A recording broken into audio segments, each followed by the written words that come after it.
아버지 영정 앞에서 계모가 제게 한 말. 너는 이제 남이야, 나가. 안녕하세요. 오늘 여러분께 들려드릴 이야기는 정말 충격적입니다. 아버지가 돌아가신 바로 그 자리에서 벌어진 추악한 재산 다툼 이야기예요. 하지만 결말은 정말 시원하실 거예요. 끝까지 들어보시고 구독과 좋아요도 부탁드려요. 제 이름은 박진우, 올해 43살입니다. 아버지는 작은 건설회사를 운영하시면서 꽤 성공하셨어요. 어머니가 제가 10살 때 돌아가신 후 아버지는 호라비로 10년을 사셨죠. 그러다 제가 대학교 2학년일 때 아버지가 재혼을 하셨어요. 상대방은 윤미경 씨, 저보다 겨우 10살 많은 여자였습니다. 그녀에게는 이미 두 아들이 있었어요. 당시 중학생이던 성호와 초등학생이던 성민이요. 진우야, 이제부터는 진짜 가족이니까 사이좋게 지내자. 아버지는 정말 행복해 하셨어요. 새 가족을 얻었다면서 말이죠. 저도 처음엔 기뻤어요. 외롭게 지내시던 아버지께 동반자가 생겼으니까요. 하지만 시간이 지나면서 뭔가 이상하다는 걸 느끼기 시작했어요. 미경 씨는 겉으로는 저를 아들처럼 대했지만 아버지가 안 계실 때는 완전히 다른 사람이었거든요. 진우야, 내가 취직하면 집에서 나가는 게 좋겠다. 성호 성민이도 크고 있으니까. 대학교 4학년 때 미경 씨가 저에게 한 말이에요. 물론 아버지 앞에서는 절대 그런 말을 안 했죠. 졸업 후 저는 아버지 회사에 들어가서 일을 배우기 시작했어요. 아버지는 제가 회사를 이어받기를 원하셨거든요. 진우가 사업 감각이 있어. 나중에 이 회사 키워나가겠어. 아버지의 기대를 받으며 열심히 일했어요. 새벽부터 밤늦게까지 현장을 뛰어다니며 일을 배웠죠. 그런데 성호와 성민이도 점점 크면서 아버지 회사에 관심을 보이기 시작했어요. 미경 씨의 부추김이 있었던 것 같아요. 아버지, 저도 회사 일 배우고 싶어요. 성호가 고등학교 졸업할 때 한 말이에요. 아버지도 좋다고 하셨죠. 가족이 모두 함께 일하면 더 좋을 거라고 하시면서요. 하지만 성호와 성민은 일은 대충 하면서 권한만 늘려나가려고 했어요. 특히 성호는 대학도 제대로 안 나왔으면서 임원 대우를 받으려고 했죠. 형, 우리도 이제 가족인데 차별하지 마세요. 성호가 자주 하던 말이에요. 일은 안 하면서 대우만 똑같이 해달라는 거였죠. 그러던 중 아버지가 갑자기 쓰러지셨어요. 뇌출혈이었어요. 병원에서 한 달 정도 의식불명 상태로 계시다가 결국 돌아가셨습니다. 아버지 장례식 준비를 하면서부터 이상한 일들이 벌어지기 시작했어요. 미경 씨가 갑자기 모든 걸 자기가 결정하겠다고 나선 거예요. 내가 상주니까 모든 결정은 내가 할 거야. 법적으로는 맞는 말이었어요. 배우자가 상주가 되는 게 맞으니까요.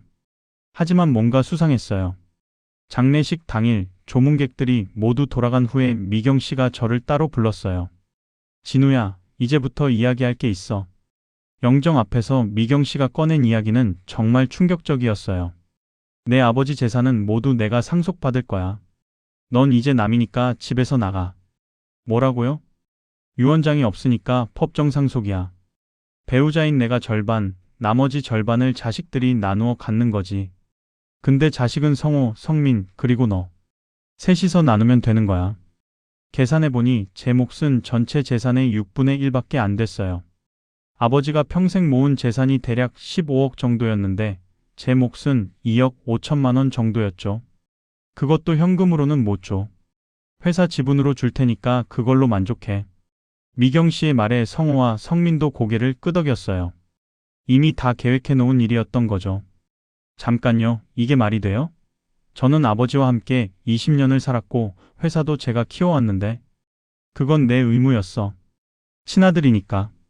근데 이제 아버지도 없으니까 우리랑은 아무 상관없는 사이야. 그 말을 듣고 정말 기가 막혔어요. 20년 동안 가족이라고 생각했던 사람들이 이렇게 차갑게 돌아설 줄은 몰랐거든요. 아버지 영정 앞에서 이런 말씀을 하시는 거예요? 죽은 사람은 죽은 거야. 이제 산 사람들이 살 걱정해야지. 미경 씨의 말은 정말 차가웠어요. 아버지에 대한 사랑이나 그리움 같은 건 전혀 없었죠. 하지만 저도 가만히 있을 수는 없었어요. 법무사 사무실을 찾아가서 상속에 대해 상담을 받았어요. 법적으로는 맞습니다. 유언장이 없으면 배우자가 12, 나머지를 자녀들이 균등 분할하게 돼요. 그런데 이복 형제들과 제가 똑같이 나누어 갖는 게 맞나요? 네, 법적으로는 친자식과 양자식의 상속분이 동일합니다. 법적으로는 어쩔 수 없는 상황이었어요. 하지만 뭔가 석연치 않았어요. 아버지가 정말 유언장을 남기지 않으셨을까 싶었거든요. 아버지 서재를 뒤져봤어요. 혹시 유언장이나 중요한 서류가 있을까 해서요. 하지만 미경 씨가 이미 다 정리해버린 후였어요. 거기서 뭐 하는 거야? 아버지 서류 정리하려고요. 벌써 다 했어. 중요한 건 다 내가 보관하고 있으니까 신경 쓰지 마. 뭔가 숨기는 게 있다는 확신이 들었어요. 그래서 탐정사무소에 의뢰를 했어요. 아버지가 생전에 변호사 사무실이나 공증사무소를 방문한 적이 있는지 조사해달라고 했죠. 일주일 후에 연락이 왔어요. 박 사장님이 돌아가시기 한 달 전에 공증사무소를 다녀가셨네요. 정말요? 뭘 하러 가셨을까요? 유언장 공증을 받으러 가신 것 같습니다. 드디어 실마리를 찾은 거예요. 아버지가 유언장을 남기셨다면 미경 씨가 그걸 숨기고 있을 가능성이 높았어요. 공증사무소에 직접 찾아가서 확인해 봤어요. 과연 아버지가 유언장을 공증받아 놓으셨더라고요. 유언장 내용을 확인하시겠습니까? 네, 부탁합니다. 유언장을 보고 정말 놀랐어요. 아버지는 제게 회사와 부동산 대부분을 물려주시겠다고 하셨어요. 미경 씨에게는 현금 5억과 집 한 채, 성호와 성민에게는 각각 현금 1억씩 주시겠다고 하셨고요. 이 유언장이 법적 효력이 있나요? 네, 공증을 받은 유언장이니까 완전히 유효합니다. 드디어 반격할 무기를 찾은 거예요. 미경 씨가 아무리 법정 상속이라고 해도 유언장이 있으면 그게 우선이거든요. 집에 돌아가서 미경 씨와 대결했어요. 미경 어머니, 이게 뭔지 아세요? 유언장 사본을 내밀었어요. 미경 씨의 얼굴이 하얗게 질렸어요. 이걸 어디서 구했어? 아버지가 공증 사무소에 맡겨 놓으셨더라고요. 어머니가 숨기려고 했지만 소용없었어요. 성호와 성민도 당황하는 기색이었어요. 아마 미경 씨가 유언장 얘기를 안 했던 것 같아요. 엄마, 이게 뭐야? 유언장이 있었다고? 성호가 미경 씨에게 따지듯 물었어요. 나도 몰랐어. 정말로. 하지만 거짓말이었어요. 나중에 알고 보니 미경 씨는 아버지가 유언장을 쓰러 가시는 걸 알고 있었거든요. 그래서 아버지가 돌아가신 후 재빨리 공증사무소에 연락해서 유언장을 가져가려고 했던 거예요. 다행히 공증사무소에서 거부했지만요. 이제 어떻게 할 거예요? 법적으로 다툴 수도 있어. 유언장이 유효한지 확인해 봐야지. 미경 씨는 끝까지 버텨보려고 했어요. 변호사까지 선임해서 유언장의 효력에 대해 소송을 걸었죠. 하지만 소용없었어요. 공증받은 유언장은 법적으로 완전히 유효했거든요. 법원에서도 명확하게 판결해줬고요. 피고들은 원고에게 유언장에 따른 상속 재산을 인도하라. 법원 판결문을 받고 정말 시원했어요. 미경 씨와 성호, 성민의 탐욕이 완전히 무너진 순간이었거든요. 재산 분할을 마치고 나니 제가 받은 몫은 전체의 70% 정도였어요. 회사와 부동산 대부분을 물려받았으니까요. 미경 씨는 현금 5억과 집 한 채, 성호와 성민은 각각 현금 1억씩 받았어요. 진우야, 미안했어. 그땐 내가 정신이 없었나 봐. 재산 분할이 끝난 후 미경 씨가 사과했어요. 하지만 이미 늦었죠. 아버지 영정 앞에서 한 말들은 되돌릴 수 없었으니까요. 어머니도 새로 시작하세요. 받은 돈으로 성호, 성민이랑 잘 사시고요. 저는 더 이상 미워하지 않기로 했어요. 미워해봤자 제게 좋을 게 없잖아요. 지금은 아버지 회사를 키워가고 있어요.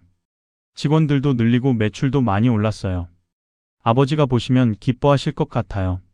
성호와 성민이는 가끔 연락을 해요. 미경 씨와는 따로 살면서 각자 생활하고 있다고 하더라고요. 그래도 한때 가족이었으니까 안부 정도는 묻고 지내요. 여러분, 가족 관계에서도 법적인 준비는 꼭 필요해요.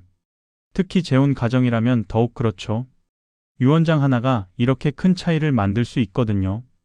그리고 사람의 본성은 돈 앞에서 드러나는 것 같아요. 평소에 좋게 지냈던 사이라도 상속 문제가 생기면 완전히 달라지거든요. 제 이야기가 도움이 되셨나요? 비슷한 경험이 있으시거나 궁금한 점이 있으시면 댓글로 남겨주세요. 그리고 이런 이야기를 더 듣고 싶으시다면 구독과 좋아요도 부탁드려요.